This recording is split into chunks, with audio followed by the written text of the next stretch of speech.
Hi everyone, my name is Vanman, and in today's video, we're on a mission to beat all of Pokemon Red and Blue with just a Farfetch'd. Farfetch'd is one of the most obscure Pokemon in the game, useful for little more than a Dex entry in an ordinary Gen 1 playthrough. MNJTV has a great video about this if you want to check it out. But since I'm sure most of you have never actually used a Farfetch'd on your team, let me give you the rundown. First of all, Farfetch'd stats are quite unimpressive, with a total of only 290, making it the second lowest base stat total of every single stage Pokemon in the entire game, behind only Ditto who sits at 240. Farfetch'd's strongest stat is its attack, which is only 65, and its 60 speed is right in that awkward middle ground of Gen 1, where we'll probably outspeed many of our opponents, but we may easily get brick-walled at some enemy Pokemon that are especially fast. However, even in spite of its poor stats, Farfetch'd is an absolute beast when it comes to its move pool, because its dual flying and normal typing gives it the same type attack bonus on Body Slam, multiplying its damage output by 1.5. And Farfetch'd is also one of the only Pokemon in the game that learns Swords Dance by level up.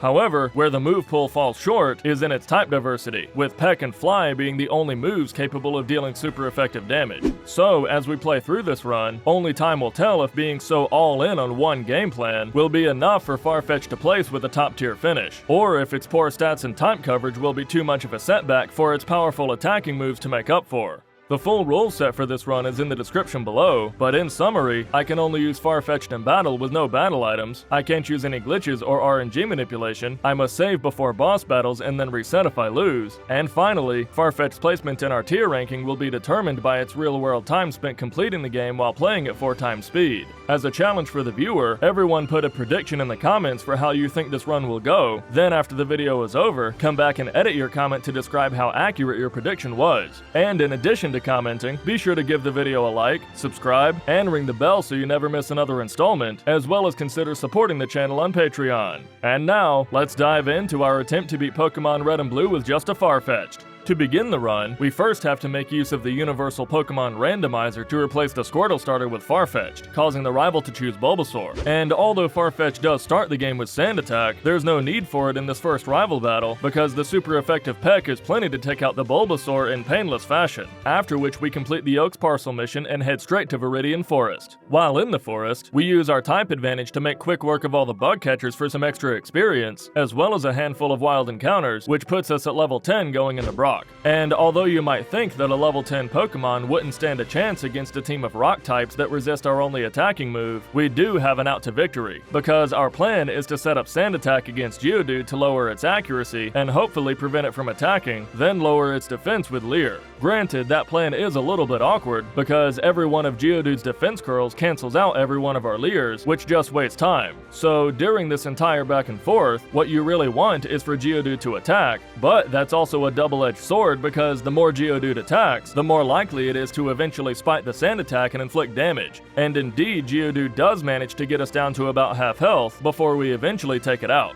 And now against Onix, we again open with the Sand Attack and Leer setup, but a wrench in that plan is that Onix's Bide gets around Sand Attack because it bypasses accuracy checks, which wouldn't be a problem if we could outspeed the Onix, because in that case we could just go for a non-damaging move like Leer or Sand Attack whenever Onix uses Bide to avoid the retaliation damage. But here, since Onix outspeeds, that means that when it goes for Bide, there's always that one turn where we have to attack into it, which happens just enough times for Onix to knock us out. And although I could try this fight again and again, hoping for the perfect Bide luck, in this case I figured it would be the best use of our time to train to a higher level to hopefully outspeed the Onix. So we spend a few minutes knocking out the junior trainer in the Pewter Gym, as well as a few other wild Pokemon, then come back and try Brock again at level 12. And here the plan is exactly the same. Set up Sand Attack, then Leer, then spam Peck. And this time Geodude inflicts a lot less damage before going down, and we go into Onix in the green. And unfortunately Onix is so fast that we still don't outspeed, but after Onix hits us with a Tackle and a Bide to bring us to low yellow, it never actually uses Bide again for the rest of the battle, allowing us to chip away with Peck, knock it out, and win the Boulder Badge at a respectable 7 minutes and 42 seconds. Certainly not an S tier Brock split, but far from the worst we've seen. And now, with the biggest hurdle of the early game out of the way, Farfetch'd has no problem at all sweeping through Route 3 in Mount Moon, leaving us arriving in Cerulean City at just 11 minutes and 57 seconds. Also, it is worth noting here that just before arriving in Cerulean there is a patch of grass that is excellent for catching HM mules, because you can catch a Sandshrew which can learn Cut, Strength, and Dig, and you can also catch a Spearow which can learn Fly. However, in this run, we do get to save a little bit of time, because Farfetch'd is the first solo run Pokemon on this channel that can actually learn Fly on its own without the need to catch a separate Pokemon to use it outside of battle. So in this run, once we've caught our lone Sandshrew, we can be on our way, at which point we immediately head to face Rival 2. And in this battle, by far the greatest threat on the Rival's team is his opening Pidgeotto. To start, Pidgeotto leads with Quick Attack to deal about a fifth, then we go for Peck, which actually gets a Gen 1 miss, followed by another Quick Attack from Pidgeotto, after which we actually land a Peck this time to deal about a quarter. Then surprisingly, it turns out we outspeed the Pidgeotto, which up to now we had no way of knowing because all it used was Quick Attack, and this time Peck brings Pidgeotto to half, followed by a Gust from Pidgeotto, but then Pidgeotto's next Quick Attack lands a critical hit, and brings us all the way down to red. And although our next Peck also gets a critical hit, it's not quite enough, and one more Quick Attack from Pidgeotto gets the knockout. So now we're in a bit of a bind, because Farfetch'd defense is clearly not tanky enough to withstand Pidgeotto's attacking moves of Quick Attack and Gust, but the only alternative is for Pidgeotto to use Sand Attack, which is also not ideal. But not wanting to spend time leveling up any further, I go ahead and try the battle again, just to see if we can get any better luck this time. Well, in this next attempt, we do indeed get exactly the luck that we were asking for, because after we go for Peck, Pidgeotto goes for Sand Attack which fails to land, followed by another Peck, followed by another failed Sand Attack. Then in the next turn, Pidgeotto takes priority with Quick Attack, and we go for Peck to bring it down to red. And finally, one last Peck knocks out the Pidgeotto, leaving us with green health remaining for the rest of the team. And now that we've made it past Pidgeotto, we're in the clear, because Abra doesn't know any attacking moves, allowing us to take it out for free, and Rattata just gets off a Tail Whip into Quick Attack before going down, and finally Bulbasaur's Vine Whip does almost nothing before the super effective Peck knocks it out as well.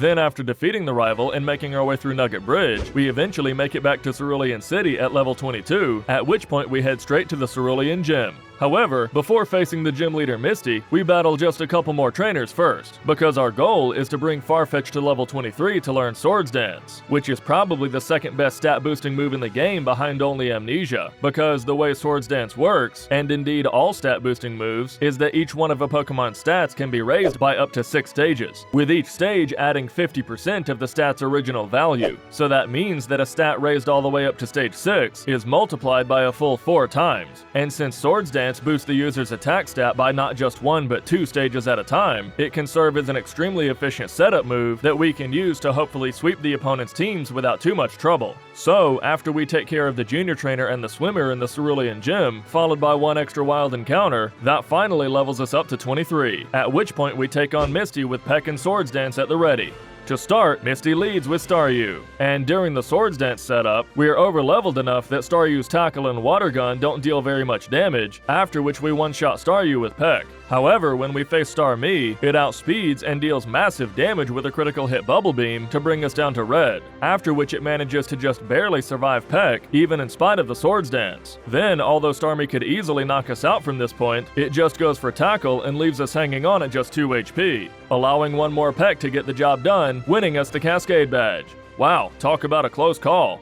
Now, I'll be honest with you, after coming out of that battle, I did feel a little bit of dread starting to set in, considering that Peck, even after a full 6 times multiplier, that is, 4 times from Swords Dance and 1.5 times from the same type attack bonus, was still not enough to one-shot Starmie, and at this point there's really no telling whether the lackluster damage output from Farfetch'd will continue to hold it back. However, up next we head straight to the SSN where we pick up our saving grace in the form of Body Slam, a normal type move with a whopping 85 power, as opposed to Peck with only 35 power, meaning that the 6 times multiplier that I just mentioned will put Body Slam at a functional 510 power, in comparison to the mere 210 functional power that we had with Peck in the Misty battle. So moving forward, I'm really hoping that Swords Dance and Body Slam will be the 1-2 punch that we need to sweep through the rest of the run. And now, what better way to test that than to to take on Rival 3. Just like in the previous battle, the rival again leads with Pidgeotto, and here I decide to forego the Swords Dance setup so as to knock out the Pidgeotto as quickly as possible to play around Sand Attack. And fortunately we get just about the best luck possible because Pidgeotto opens with Quick Attack, after which we land a critical hit Body Slam for the one-shot.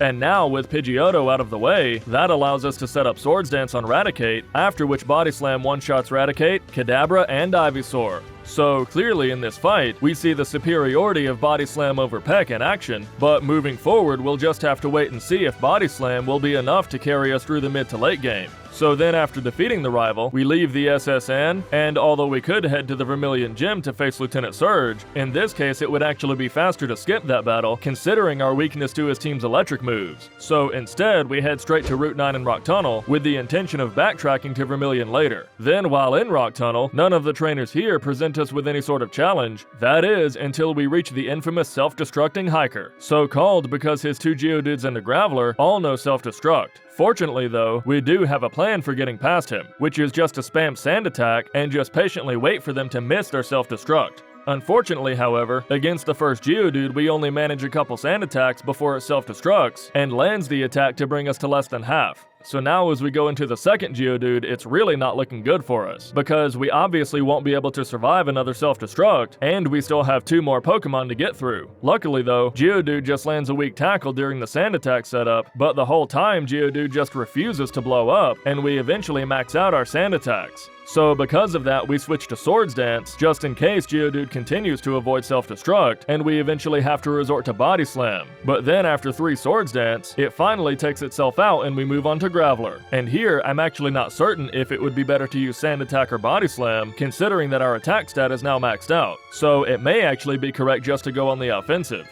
But I go for Sand Attack, and on its very first turn, Graveler uses Self-Destruct, it misses, and with that we've gotten past the most precarious battle of the run so far on our first attempt, allowing us to exit the cave and make it to Celadon City at 26 minutes and 3 seconds. Then after arriving in Celadon and completing our usual shopping errands, we head to the house that holds the HM for Fly, which we teach to Farfetch'd to replace the measly Peck. And at this point, most Solo Run Pokemon would fly back to Lavender Town to take on Rival 4, but since Farfetch'd has a type advantage against Erica's Grass-type Pokemon, we instead head to the Celadon Gym to take on her next. And in the battle, just like against Rival 3, I choose not to set up Swords Dance against the opening Victory Bell because it can put us to sleep with Sleep Powder, so instead we just go for Fly, which Victory Bell actually survives even in spite of the type advantage. Fortunately though, Victory Bell just misses with Wrap, allowing another Body Slam to knock it out. And now against Tangela, admittedly I should have set up the Swords Dance here because Tangela's 2 moves of Constrict and Bind are so weak that it can't really punish us for it, but instead I just give Tangela the same treatment as Victory Bell by using Fly followed by Body Slam. And then against Erica's Ace Vileplume, we again go for Fly, which it survives, after which it misses with Sleep Powder, allowing 1 more Body Slam to knock it out and win us the Rainbow Badge. And yes, I do realize I misplayed that fight somewhat, but our type advantage against Erica's team was so strong that I don't think we were in any danger of losing either way. But in any case, now that we're so overleveled, I think we're finally ready to take on Lieutenant Surge. And since his Thunder Badge is required for using Fly outside of battle, to make it to the Vermilion Gym we have to take a walking path through Celadon and Saffron, but that's a small price to pay because as we kick off the battle, all we have to do is set up the full 3 Swords Dance against the opening Voltorb, after which Body Slam obviously gets the one-shot. Then that causes Farfetch'd to level up to level 31, where we learn Agility to replace Sand Attack, and even though we could set up Agility against Pikachu as well, there's no need because now we're at a high enough level that we outspeed and one-shot Pikachu, and we outspeed and one-shot Raichu as well, winning us the Thunder Badge. Then up next, since we can now use Fly outside of battle, we fly straight to Lavender Town to take on Rival 4, and the strategy here is exactly the same as it was for Rival 3, in the sense that we want to take out Pidgeotto as soon as possible to play around Sand Attack, then set up Swords Dance on the following Pokemon. So to start, Body Slam brings Pidgeotto down to red, but then it just uses a Whirlwind which has no effect in battle, and goes down to another Body Slam. Then against Gyarados we initiate the Swords Dance setup, but then Gyarados' Hydro Pump deals devastating damage down to half health. So, not wanting to risk fainting to another Hydro Pump, at this point we're priced into abandoning the setup altogether and just going on the offensive. And although I wasn't sure if just 1 Swords Dance would be enough to do the trick, we do indeed spike Gyarados' massive defense for the one-shot, after which we one-shot Growlithe, Kadabra, and Ivysaur as well. So now, as we round out the early game of the run, it's clear that the Swords Dance and Body Slam combo have put in some serious work, all but trivializing Rival 3, Lieutenant Surge, and Rival 4. However, keep in mind that Farfetch'd was significantly overleveled for all of those battles. And as we head into the mid-game of the run, we're going to start running into some boss trainers with far more formidable Pokemon on their teams to really put Swords Dance and Body Slam to the test. And as we wrap up our missions in Lavender Tower followed by Safari Zone, first up on that list is Koga. So we then head to the Fuchsia Gym to take him on next. And against Koga, just like with Rivals 2, 3, and 4, our victory depends entirely on whether we can avoid the opening coughing smokescreen to lower our accuracy. The difference being that with the Rivals Pidgeotto, we just spammed Body Slam to take it out as quickly as possible. But since coughing has such strong defense, in this case it's actually better to set up Swords Dance first, and just hope that coughing uses some other move besides smokescreen. So to begin, we go for Swords Dance number 1, and coughing goes for Tackle. Then after Swords Dance number 2, coughing goes for Sludge. And after Swords Dance number 3, coughing goes for Sludge again. Okay, excellent. So now we've pretty much won, because our maxed out attack stat allows us to one-shot the first coughing, Muck, the second coughing, and Wheezing.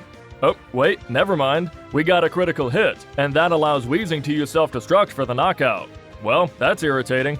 So if you're not familiar with what happened there, critical hits in Gen 1 bypass stat modifications, meaning that in that case, the critical hit nullified our Swords Dance setup and actually dealt substantially less damage than it would have otherwise. So now we have to start all over. And unfortunately in round 2 of this fight, the opening coughing actually does hit us with a smokescreen after only 2 Swords Dance. So, not wanting to be hit with another smokescreen, I decide to go ahead and begin the sweep, and the first Body Slam lands to knock out the coughing. Then against Muck, we miss a couple Body Slams before the third one takes it out, with Muck dealing about a quarter damage with Sludge in the meantime. Then against the second coughing, we land Body Slam, but it gets another critical hit, causing it to come just shy of the knockout, and allowing coughing to bring us down to yellow before eventually going down. And finally out comes Wheezing, and although our Body Slam lands, since we were only able to set up 2 Swords Dance this time instead of the full 3, it's not a one-shot, and Wheezing brings us to yellow with a Smog that also inflicts poison. Alright, it's now or never. If our next attack lands, we win. If it misses, we lose. So, moment of truth, we go for Body Slam, it misses, and Wheezing again gets the knockout with Self Destruct.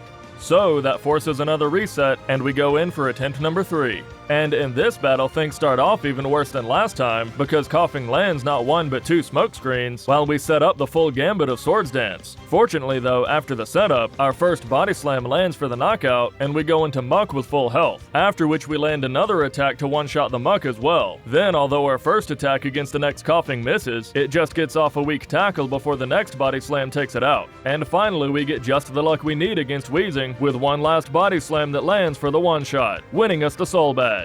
Alright, so what can we take away from that fight? Well, clearly the Swords Dance and Body Slam combo provides plenty of offensive power, considering that the complete setup allowed us to one-shot Wheezing, even despite Wheezing having one of the highest defense stats in the game, and despite us being a full 6 points underleveled in that battle. However, it does seem that the one weakness of our current strategy is that Farfetch'd has no way of protecting itself during the setup, allowing the opponent to either inflict heavy damage or disrupt the setup entirely. And unfortunately, as we head to Silphco to face against Rival 5, that trend is only bound to continue, because the rival's opening Pidgeot again knows Sand Attack, so once again this battle just relies on getting lucky enough to dodge the move. But as we kick off the battle, just as luck would have it, after our opening Body Slam to deal about half, Pidgeot of course just has to lead with Sand Attack. And even though the next Body Slam does take it out, we then go into Gyarados, set up Swords Dance, and continue to miss Body Slam while Gyarados knocks us out with a few Dragon Rages. Then in attempt number 2, it's exactly the same story, with Pidgeot landing one Sand Attack before going down, and Gyarados slowly chipping away while Body Slam continues to miss. And unfortunately, against Pokemon that know accuracy lowering moves like Smokescreen and Sand Attack, there's really not anything we can do apart from just reset and patiently wait for the enemy Pokemon to cooperate, because the only alternative would be to level up enough to one-shot, but that would obviously take so much time that it's faster just to attempt the battle again and hope to get lucky.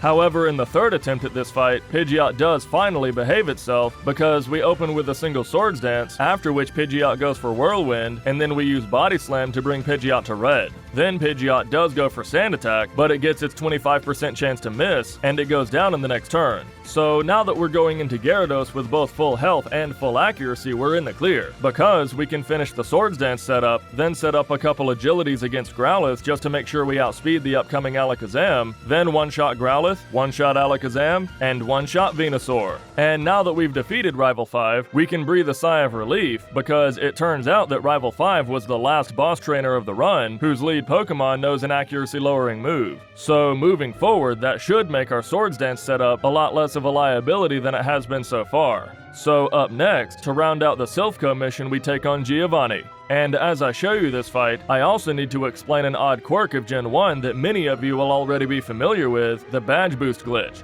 Which, if we're being honest, should really be called the Badge Boost feature because it's unavoidable, but what that means is that there are certain badges that grant a permanent 12.5% boost to a particular stat, with the Boulder Badge boosting attack, the Thunder Badge boosting defense, the Soul Badge boosting speed, and the Volcano Badge boosting special. However, where the quirk comes in is that anytime your Pokemon stats are modified in battle, those badge boosts are applied again to add another 12.5% on top of what was already supposed to be there. So in this battle against Giovanni, after our Swords Dance setup, we can also use Agility, which not only raises our speed by 2 stages as intended, but also badge boosts our attack. Meaning that after the full 3 Swords Dance and 3 Agilities, that brings Body Slam to a whopping 8.5 times multiplier, obviously allowing us to one-shot Nidorino and Kangaskhan. And yes, even though Rhyhorn's defense is off the charts, and it also resists Body Slam, we power through even that for the one-shot, followed by Nidoqueen as well. So clearly the fact that we took down even the Rhyhorn with such ease just now shows you the true power of both Swords Dance and Agility. So now let's head to the Cinnabar Gym to see if we can keep that train rolling as we take on Blaine. As usual, our plan is to boost our attack and then sweep with Body Slam, and against Blaine's opening Growlithe, things start out going exactly according to plan, because Growlithe only manages to inflict some small chip damage while we set up Swords Dance, but then after we go for a single Agility, Growlithe uses Ember, which gets its 10% chance to burn. And in this case, that's actually terrible news for us, because the burn cuts our attack stat in half. And although our Swords Dance is still in effect, that means that Body Slam doesn't even one-shot Growlithe. And after we take it out in the next turn, we go into Ponyta with yellow health. And against Ponyta, we take it to yellow with Body Slam, and it goes for a clutch Tail Whip to lower our defense, which is actually good for us, because that also badge boosts our attack to help mitigate the burn, and Ponyta goes down in the next turn. Now out comes Rapidash, and our first Body Slam lands a critical hit to bypass the attack drop and bring it to red, and Blaine heals Rapidash back to green with a Super Potion, and then we land another clutch critical hit for the knockout. However, it's not looking good as we head into Blaine's Ace Arcanine, because we definitely won't one-shot it, and it could easily take us out with either Fire Blast or Takedown. So we start by going for Body Slam, and we land yet another critical hit to deal half, after which Arcanine takes us to red with Ember. But then on the final turn, even in spite of the burn, Body Slam still does just enough to take out the Arcanine and win us the Volcano Badge. Man, talk about snatching victory from the jaws of defeat. After that burn, I thought we were done for. But hey, I'm certainly not going to complain about a first try victory, considering how annoying Koga and the rival were just moments ago. But regardless, up next we head to the Saffron Gym to face Sabrina. And although her opening Kadabra doesn't know any accuracy lowering moves, our Swords Dance setup is still not completely free, because Kadabra could still deal heavy damage with Psychic, or inflict confusion with Psy Beam. So we're not out of the woods just yet, and as we head into this battle, I wasn't sure if we would outspeed the Kadabra, so I decided to open with Agility instead of Swords Dance this time. And during the setup, Kadabra does us a favor by opening with a full health recover, but then on the next turn brings us all the way down to red with a devastating critical hit Psychic. So now, to play around any further Psychics, we have to abandon the setup and just go for Body Slam. And fortunately, Kadabra's defense is so paper thin that we one-shot even despite that we haven't actually used any Swords Dance yet. And now against Mr. Mime, even despite our low health, I make the risky play and set up Swords Dance just to make sure we can sweep the rest of the team. After which Mr. Mime goes for Light Screen, and now that Mr. Mime didn't knock us out, all we have to do is use Body Slam to one-shot Mr. Mime, one-shot Venomoth, and one-shot Alakazam, winning us the Marsh Badge. And now that we've acquired 7 of the 8 gym badges in the Kanto region, we have nowhere else to go but to the Viridian Gym to face Giovanni. And in this fight, unlike in so many of the previous boss battles, we're actually totally safe to set up the full gambit of Swords Dance and Agilities against the opening Rhyhorn, because Rhyhorn's most threatening move is Stomp, which won't even deal that much damage because Swords Dance and Agility badge boost our defense stat as well. Plus, during our setup, Rhyhorn also goes for a handful of do-nothing moves in the form of Guard Spec and Horn Drill, which can't even land on a Pokemon that outspeeds anyway. So, after the full setup is complete, we go for Body Slam, and even in spite of our full power attack stat, Rhyhorn still tanks the attack in the red, which just goes to show how strong its defense stat really is. But it doesn't actually matter, because it just goes for one more useless Horn Drill before going down in the next turn. Then Dugtrio, Nidoqueen, and Nidoking don't stand a chance against Body Slam and are all one-shot, but then that causes us to level up going into Rhydon, which actually drops our attack stats somewhat because in Gen 1 your badge boosts go away if your Pokemon levels up mid-battle. However, we do still have the attack boost from Swords Dance, and even though Body Slam doesn't even deal half against the Rhydon, we do still take it out over a few turns, winning us the Earth Badge. Then up next, we head to face the final trainer prior to the Elite Four, Rival 6. And just like Giovanni, this battle should be one of the freest battles we've had all run, just because this Pidgeot doesn't know Sand Attack, and also doesn't know any moves that can inflict heavy damage, meaning that we can set up Swords Dance and Agility completely for free, after which we one-shot Pidgeot, two-shot Rhyhorn, one-shot Gyarados, one-shot Growlithe, one-shot Alakazam, and one-shot Venusaur. So, as it stands, the time is currently 50 minutes and 33 seconds as we defeat the rival and head toward Victory Road, meaning that, even in spite of the couple hiccups that we had with Koga in Rival 5, Farfetch'd is still making excellent pace, and actually still has just enough room to squeeze in under the 1 hour mark, which would place it just barely into the S tier with a similar performance to Ghastly. After all, we haven't had to put in very much extra training so far, considering that Swords Dance has allowed us to go into the late game boss battles extremely underleveled, and in fact we even came out of the Rival 6 battle just now only at level 47. So, as we make it to the Indigo Plateau, whether Farfetch'd can make it into the S tier will just depend on whether we can power through the Elite Four in a timely fashion, or if we'll get brick-walled at some point along the way.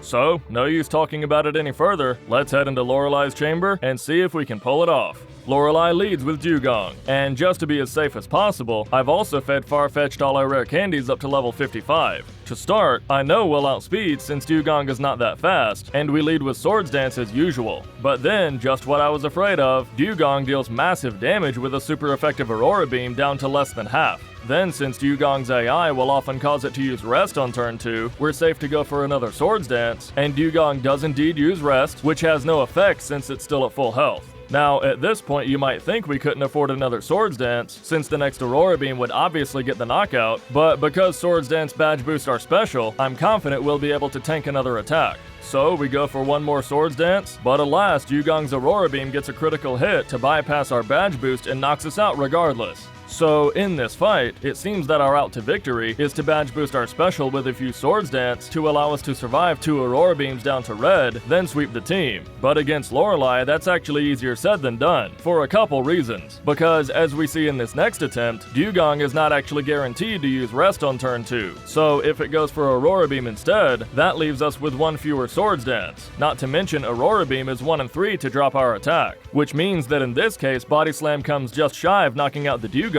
resulting in another reset. Then, after a couple more failed attempts, my Twitch chat helped me come up with an alternative plan that abuses Dewgong's AI. You see, because Dewgong is prone to resting on turn 2, we can lead with a turn 1 Fly to dodge the turn 1 Aurora Beam, then when Fly lands on turn 2, Dewgong will rest, putting itself to sleep and allowing us to initiate the Swords Dance setup without fear of any retaliation, which in this attempt works perfectly, after which we use 2 Swords Dance before Dewgong wakes up, followed by a 3rd Swords Dance, after which Dewgong brings us to low green. Then, because we still have plenty of health remaining, I decide to badge boost with Agility for some extra firepower, but of course Dewgong lands another critical hit for the knockout. Then, over the next several attempts, we would continue using the Fly strategy, but it turns out that that plan is actually extremely inconsistent, because Dewgong is not actually guaranteed to use Rest at the appropriate time. So, after a few more attempts of the Fly strategy not going our way, we revert back to the original plan of opening with Swords Dance. But still, we kept trying this fight again and again, win, with Dewgong continuing to get just enough attack drops with either Aurora Beam or Growl to mitigate our Swords Dance and then retaliate to knock us out. Eventually though, even though it did take a total of 10 failed attempts, we do make it to attempt number 11, where the first Aurora Beam doesn't get an attack drop, and then Dewgong goes for Growl, which misses. Then on turn 3, the next Aurora Beam does get the attack drop, but still that leaves our attack boosted by 5 stages. That is, +6 from Swords Dance and -1 from Aurora Beam, which is just enough to take out Dewgong on the next turn. Cloyster, however, has the highest defense stat in the entire game, so even with our powered up attack, it still just barely hangs on the red, which is extremely tilting considering we probably would have gotten the knockout if not for Dewgong's attack drop. But then luckily, instead of attacking, Lorelei heals with a super potion, allowing us to finish off the Cloyster, then one-shot Slowbro, Jinx, and Lapras for the win. So, unfortunately, although the S tier for Farfetch'd was remotely possible after defeating Rival 6, Lorelei had something to say about that. So now, as we head to face Bruno, a solid A tier finish is the best we can hope for. But now, as we kick off the battle against Bruno, I don't think it will surprise you that this fight is completely trivial. And in fact, Bruno feels a lot like Giovanni did, because although his opening Onyx has excellent defense, and Bruno even uses a couple X defense for good measure, Onyx doesn't actually pose any threat during the Swords Dance setup, allowing us to take it out in 3 hits, then one-shot Hitmonchan, one-shot Hitmonlee, 3-shot the next Onyx, and one-shot Machamp for a painless victory. However, as trivial as Bruno was just now, up next is Agatha, and here we really don't have an elegant strategy for getting past her, because as I said at the beginning of this video, Farfetch'd is really all in on Swords Dance and Body Slam, or in this case Fly, since Body Slam can't actually hit her Ghost-type Pokemon. So as we head into the battle, allow me to break down the laundry list of reasons that our principal game plan is a terrible strategy in this matchup.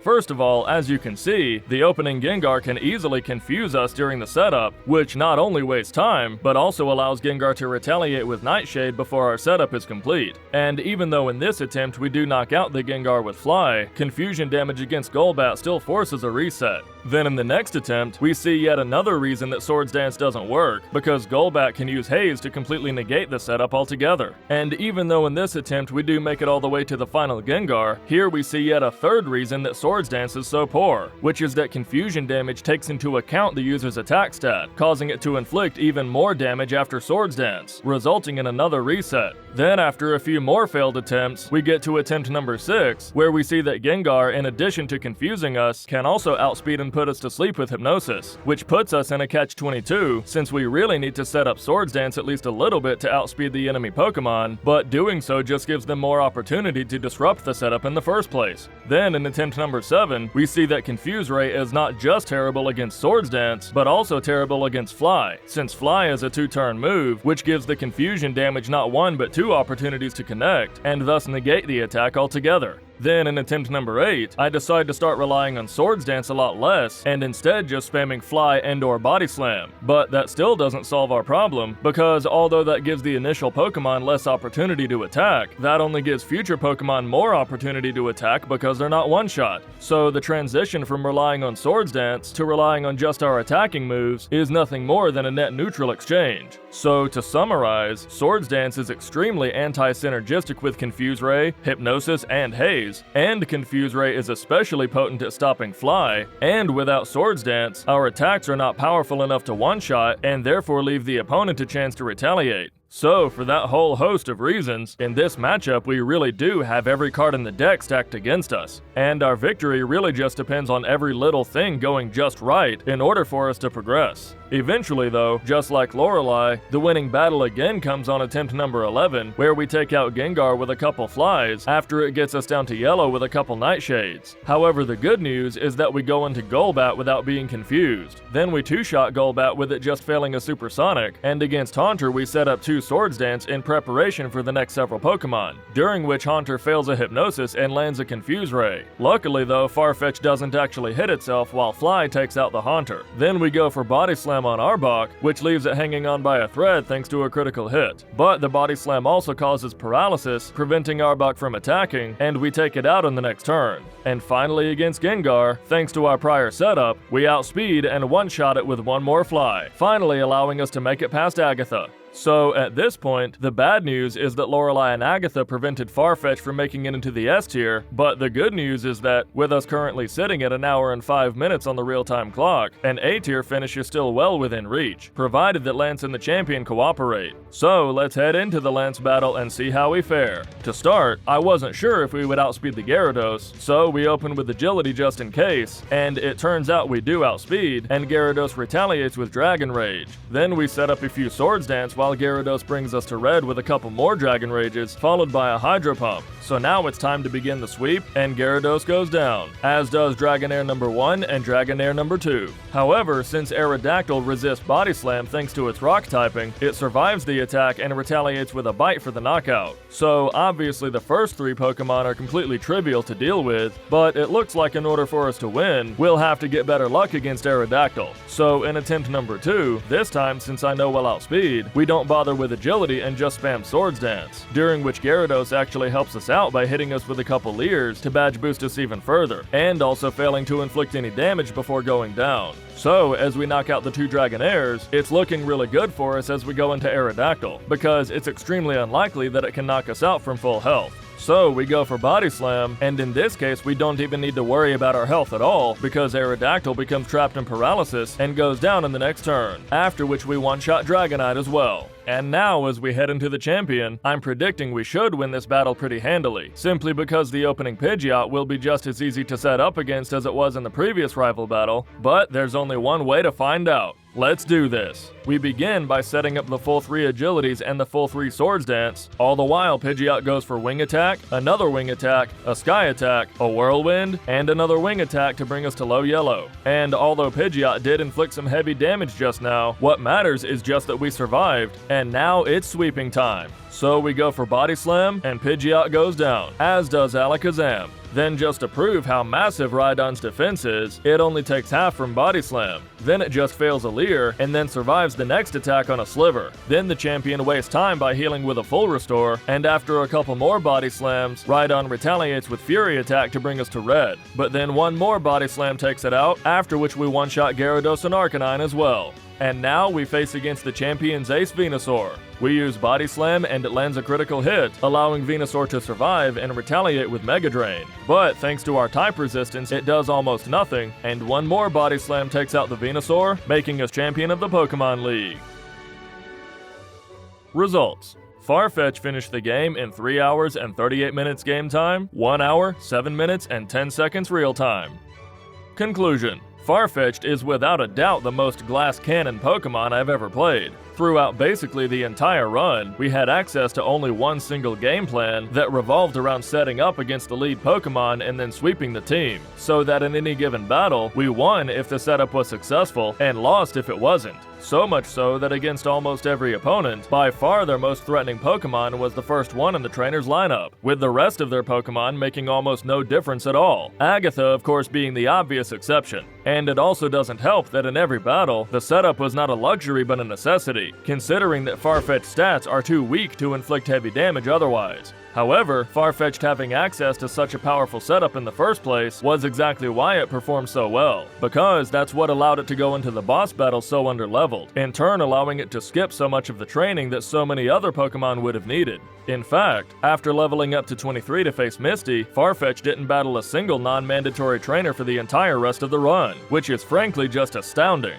So, given its extremely powerful moveset allowing it to sweep through most of the game very quickly, even in spite of its weak stats causing it to get hung up at a handful of key moments, as expected, Farfetch'd has earned its place solidly into the A tier for Pokemon solo challenges in Gen 1, just above Jolteon and just below Hitmonlee. So, did Farfetch'd surprise you like it did me? Let me know in the comments, and also feel free to let me know which Pokemon you'd like to see me run in the future. As always, if you like what I do and want to help me continue creating Pokemon content, the best way to support the channel is to like the video, subscribe, and ring the bell, as well as consider pledging on Patreon. Thanks so much everyone, see you next time and take care.